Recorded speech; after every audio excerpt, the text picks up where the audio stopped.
الحمد لله نستعينه ونستغفره ونعوذ بالله من شرور أنفسنا ومن سيئات أعمالنا. من يهده الله فلا مضل له ومن يضلل فلا هادي له، ونشهد أن لا إله إلا الله وحده لا شريك له، ونشهد أن محمدا عبده ورسوله. قال الله تعالى في القرآن المجيد: بسم الله الرحمن الرحيم: فمن أظلم ممن كذب على الله وكذب بالصدق إذ جاءه أليس في جهنم مثوى للكافرين والذين جاء بالصدق وصدق به أولئك هم المتقون. سورة الزمر پارہ 24 و آیات 32.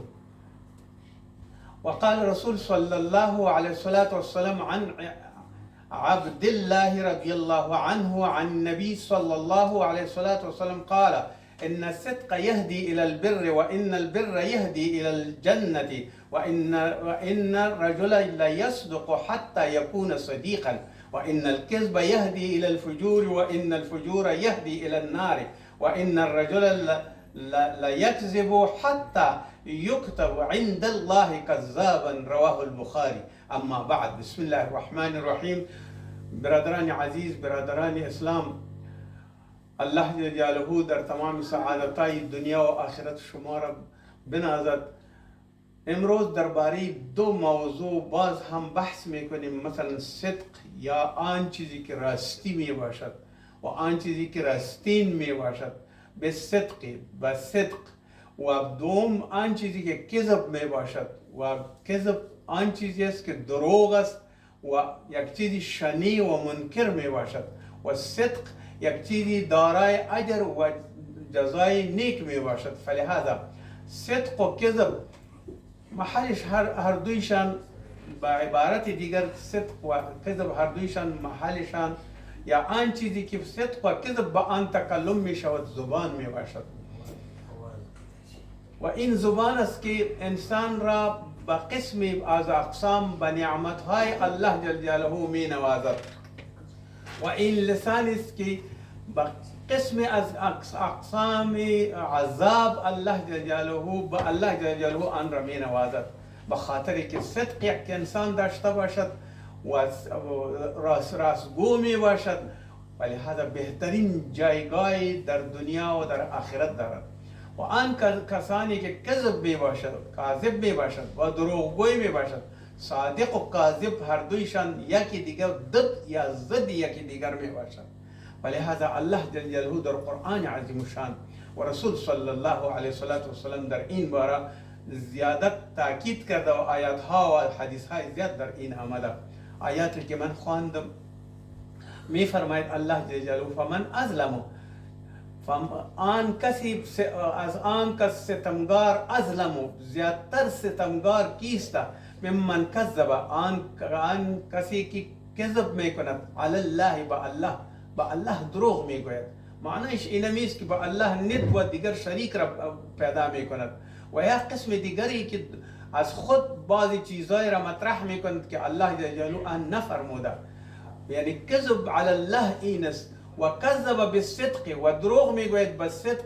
وقتی که یک خبر نیک، وحی نیک، یا قول نیک، یا امر نیک، یا معروف نیک برش بیاد، بعد چی میکنه با این قولی که وقتی که آمد و یک کدام سخنی که برشان آمد، باز چی میگه؟ و کذب بالصدق، این بالصدق، این دروغ میگوید و آن را میگوید که دروغ است، یعنی قبول و باور نمیکنه. چرا که ذهنی آن قسمی است که در پر از جهالت می باشد و صدق و قول صدق را قبول نمی کند، حتی وحی را هم از الله جل جلاله قبول نمی کند. اذ جاءه الیس فی جهنم مثوى، وقتی که جاءه که بید اقوال نیک و یا وحی و یا پیغمبر صلی الله علیه وسلم یا رسول برش بید، چی می کنه؟ این مردم همگی این را کذب میکنه و دروغ میدانه آن را، چرا که به طبیعتش برابر نمی باشد، چرا که اینها همگی فاجران می باشد و یا آن کسانی می باشد که راستی و خوبی و صدق را دوست نمی دارد. باز الله جل جلاله می فرماید که درست است که این خبر آمد: الیس فی جهنم مثوى للکافرین، آیا نیست برای در جهنم آن کسانی که جایشان جایشان دوزخ می باشد این کافران. یعنی کسی که صدق نمیکنه و کذب میکنه، الیس فی جهنم مثوى، آیا جایش در دوزخ نیست؟ آن جایی که اینا در دوزخ می باشد برای دوزخیان، آن جای می باشد و آن جای از کیست؟ وللکافرین، برای کافران می باشد. و باز می فرماید الله جل جلاله والذی جاء بالهدى بالصدق، آن کسانی که آمدن به صدق و به صفایی و به تصدیق آمد و صدق به، و وقتی که پیغمبر آمد و یا قرآن آمد و یا کلام نیک آمد به آن صداقت کرد، صدقه آن را درست دانست، به یعنی تصدیق کرد آن را و قبول کرد آن را.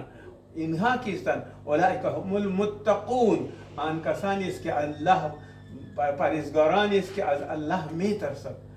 دو چیز اینجا در آیات شریف ذکر شده، یکی صدق ذکر شده، صدق از صادق می باشد، و دیگر کذب، فعل کذب می باشد و قول کذب می باشد که آن از کذاب می باشد. فلهذا الله جل جلاله به کذاب جزا می دهد و به آن کسانی که الله جل جلاله برشان صدق تعلیم داده آن صدق را می کند. فلهذا اینجاست که در صدق اجر می باشد و برای آن که کذب می کند جایشان و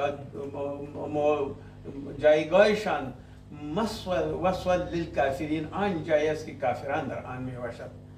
و اگر کسی وحی را تایید کرد، فلهذا این نجات یافتن، و کسی از آن منکر شد، دروغ گفتن. فلهذا این است که الله جل جلاله هر دو را بیان کرده که یعنی یکی ضد دیگر می باشد که این هر دو را بیان کردن که هم راستی و هم کذبشان. و رسول صلی الله علیه و سلم می فرماید، این آیات را می گوید یا ایها الذین آمنوا اتقوا الله و کونوا مع الصادقین. این آیات را می گوید ای مردم ایمان بیاورید و تقوادار شوید و کونوا مع الصادقین، و همراه صادقان می باشید و نه به کذابان و نه به دروغگویان. سورة پاره 19 آیات 119. عن عبد الله رضی الله عنه در حدیث می فرماید همین چیز را نبی صلی الله علیه و سلم می فرماید، ان الصدق یهدی للبر، صدق یا صداقت یا راستگویی یهدی الی البر، انسان را راهنمایی میکنند به نیکی، باید به نیکی برود، به راه نیکی، و آن کارهایی که نیک باشد، فعل می باشد، عمل می باشد، قول می باشد، آن نیکی می باشد. و ان البر یهدی الی الجنه، و بر و نیکی آن فایده دارد که الله جل جلاله یهدی الی الجنه، به جنت می برد آن را، این نیکی را. و ان الرجل لا یصدق، آن انسانی که صداقت میکنه و درست می باشد و حتی یکون صدیقا، تا آنکه حساب شود در زمره و در جمله صدیقان. و صدیق و بعد از پیغمبرها دوم منزلی است برای انسانهای خوب. ولهذا اگر فرضاً اینطور نکند و چیز نکشند و دیگر رسول صلی الله علیه و سلم برای کذب میگوید و ان الکذب یهدی الی الفجور، صداقت به نیکی راهنمایی میکند و کذب و دروغگویی به فجور، خود به خود دروغ میگوید و آن فجور میباشد و آن گناه میباشد. و ان الفجور یهدی الی النار، وقتی که انسان فاجر شد و بدعمل شد، فلهذا به نار و به آتش میرود. و ان رجل لا یکذب، و آن انسانی که کذب میکند حتی یکتب، تا آن که نوشته شود عند الله، نزد الله، کذاب نوشته شود و کاذب نوشته شود. استغفر الله. ولهذا رواه البخاری. این آیات ها و این حدیث هر دویشان به این دلالت میکند که نیکی کدام یک است، صدق کدام یک است، و بدی و کذب کدام یک است، و کدام طرف می رود. یکی براه دوزخ می رود و یکی براه جنت می رود. و در دنیا صدق براه سعادت می رود و کذب به هلاکت می رود و به دروغگویی می رود. او الله قال الله تعالی، الله می فرماید فی قلوبهم مرض، در دلهای اینا مرض می باشد. یعنی اینا میگه که ما جور هستم، اما در دلشان مرض می باشد. فزادهم الله مرضا، هر چقدر که اینا تکلم میکند، حرکت میکند، الله جل جلاله در مرضشان اضافت میپرده. ولهم عذاب أليم و با این عذاب علیم و دردناک است. چرا؟ بما کانوا یکذبون، چرا که اینا کذب میکنند، دروغ میگوید، به رسول دروغ میگوید، با وحی دروغ میگوید، با مردمان راست گور دروغ میگوید. فلهذا این است که هر دو احوالشان یکی با دیگر تصادف نمیکند و درست نمی باشد و یکی با دیگر ضد دیگر می باشد، مخالفت با یک دیگر می باشد. این حدیث یک جامع حدیث می باشد. خداوند جل جلاله کسی را که به راستگویی ادامه می دهد، یعنی راستگو می باشد، از جمله صدیقان حساب می شود و می کند و آن منزلی بهتر است. امتیازی است که بالاتر از آن امتیاز و مرتبه وجود ندارد از صدیق، زیرا این مرتبه است که بعد از مرتبه انبیاء الله جل جلاله آن را میشناسد. یعنی بعد از انبیاء کسانی که صدیقین می باشد دوم مقام از آنها هستند. و مراتب تقرب به خداوند تعالی متعال 4 مرتبه می باشد. کسی که به الله تقرب می کند و نزدیک می شود و دوست الله می شود به 4 قسمت تقسیم شده. مرتبه اول انبیاء می باشد، صدیقین است و انبیاء است و راستگو است و مطابق وحی رفتار می کند. دوم مرتبه صدیقین است، آن کسانی که راست می باشد. مثالش در علم حدیث می بید که صدیقین مثلا ابوبکر صدیق رضی الله عنه و همسیالان آن صدیقین یا صدیق و ابوبکر صدیق به این مشهور است که صدیق است، یعنی بعد از نبی دوم مرتبه دارد، صدیق می باشد رضی الله عنه، در این مرتبه قرار دارد. سوم مرتبه شهدا است، وقتی که در فی سبیل الله انسان شهید می شود و در راه خدا می رود، فلهذا این شهید سوم درجه می داشته باشد. چهارم مرتبه صالحین است، آن کسانی صالح می باشد که الله جل جلاله را یاد می کند و همیشه با صلاحت می گردد و همیشه با نیکی می گردد. همان طوری که راستگویی انسان را با چنین مرتبه می رساند، مثلا این مراتب می باشد که الله جل جلاله آن را می نوازد با این مراتب. و بالمقابل دروغ، خداوند متعال از جمله کذابین به حساب می آید آن کسانی که دروغ می گوید. امام مالک رحمه الله از ابن مسعود رضی الله عنه روایت می کند و می گوید، گفت شخصی که تا جایی که دروغ می گوید و به این عمل خود ادامه می دهد که در دلش نقطه سیاهی پیدا می شود. یک نقطه وقتی که دروغ میگویی در دلت یک نقطه سیاه پیدا می شود و این سیاهی منتشر می شود روز به روز. این سیاهی و این خرابی برایتان مثل یک مرض ساری اینها نشر می شود تا جایی که همگی دلش را سیاه می کند. دلش سیاه می باشد و هیچ وقت راستی نمی پذیرد و هیچ وقت براس راست نمی رود و هیچ وقت صحت نمی باشد. فلهذا مریض است، چرا که دلش سیاه شده است و در اینجاست که در نزد خداوند متعال از جمله کذابین محسوب می گردد. این یک مرتبه کذابین است، در کذب خود ترفیع می کنه و بالا می رود که حتی نزد الله محسوب می شود از جمله کذابین. دیگر این است که این کذاب و این دروغگوی و این همگی مردم باید از این پرهیز کند و به آن نزدیک نشود. فلهذا کذب یک چیزی بدی است و اذکر کتاب اسماعیل و در آیت شریف میگه که در کتاب اسماعیل را یاد کنید، انه کان صادق الوعد. اسماعیل علیه السلام صادق الوعد، یکی از صداقت این است که با وعده خود وفا میکند و کان رسولا و رسول بود و نبیا و نبی بود. رسول و نبی این است که علما با فرق میکند. رسول آن است که به وحی برش میشود و نبی آن است که وحی برش نمیشود و بعضی علما میگوید که هر دویش دو لفظ است که به رسول و به نبی هر دو استعمال میشود. فلهذا اینجا در آیات شریف اسماعیل علیه السلام ذکر شده، یکی از صداقتش و یکی از وفا با وعدیش نمیست که کسی همراهشان وعده کرده بود که ما میم همراه تو ملاقات میکنم و یک جای میشم و بعد میبینیم.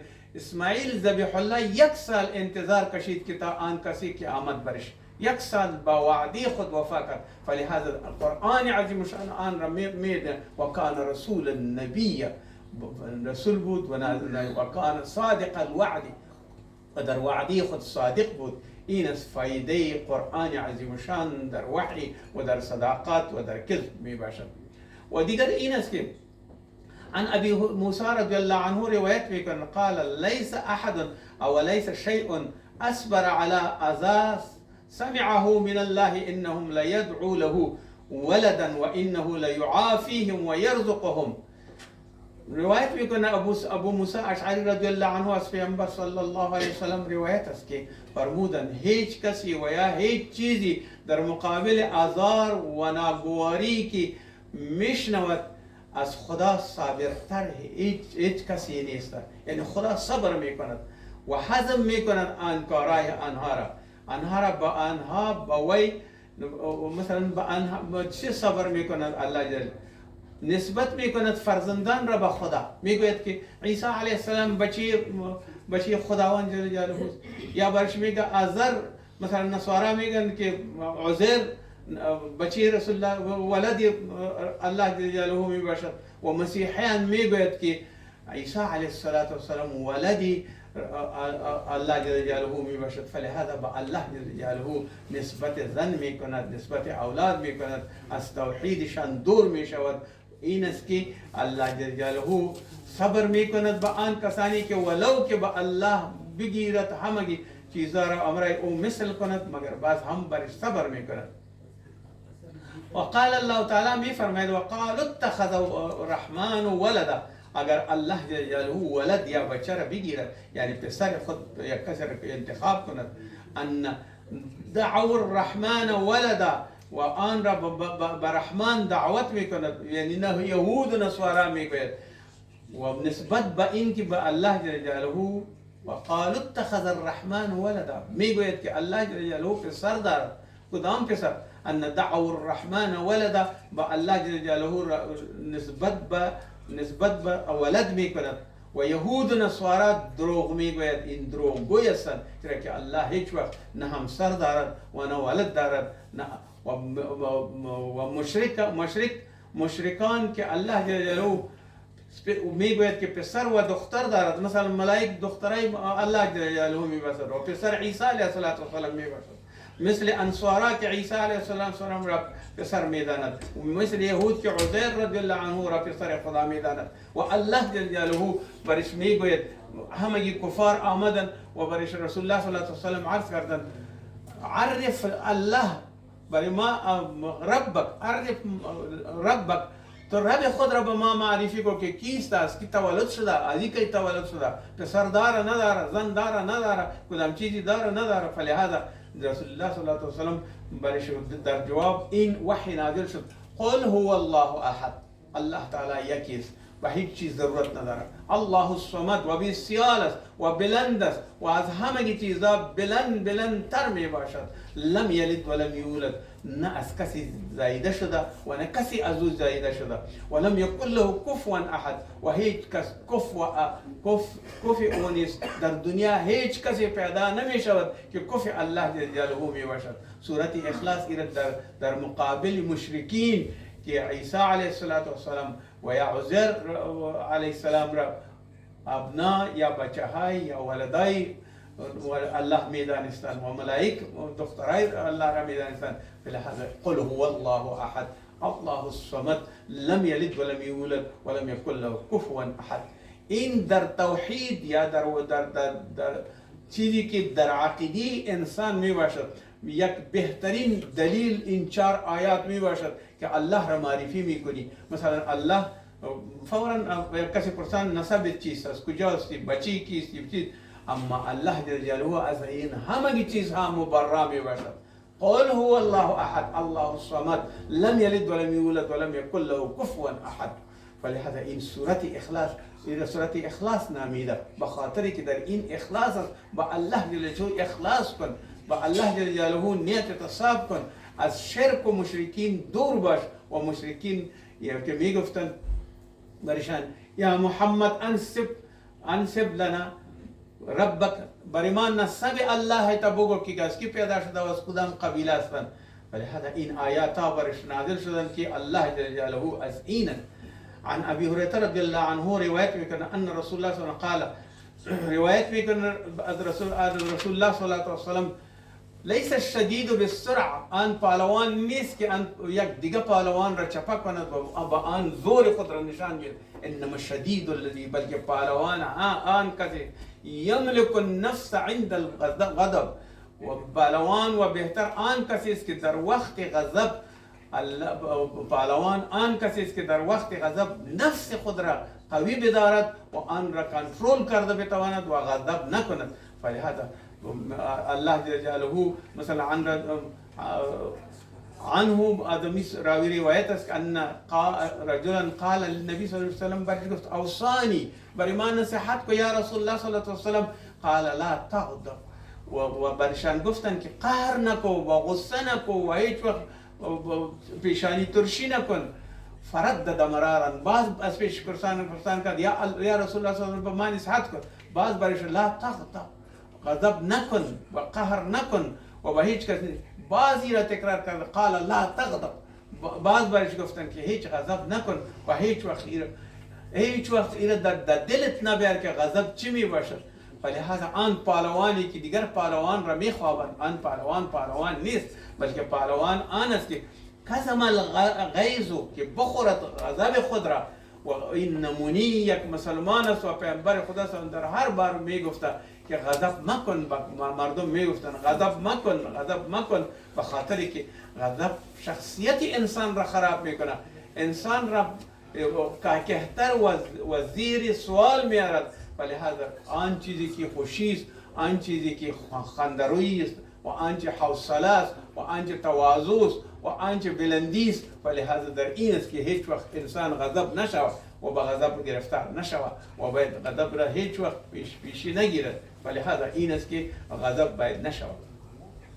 و دیگر حدیثی در حدیث می عن ابي هريره رضی الله عنه قال رسول الله صلی الله علیه وسلم كل امتی معافی الى المجاهرون ان من المجاهره ان يعمل الرجل بالليل عملا ثم يصبح وقد ستره الله فيقول يا فلان عملت البارحة كذا وكذا وقد بات يستره ربه